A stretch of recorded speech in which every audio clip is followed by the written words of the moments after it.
Yesterday I got this flesh wound after cutting this here tree.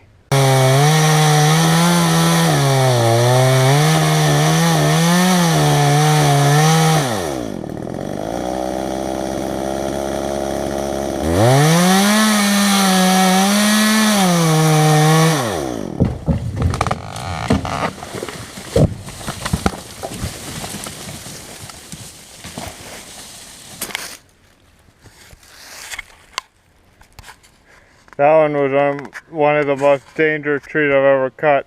Just look at my arm. So I'm okay.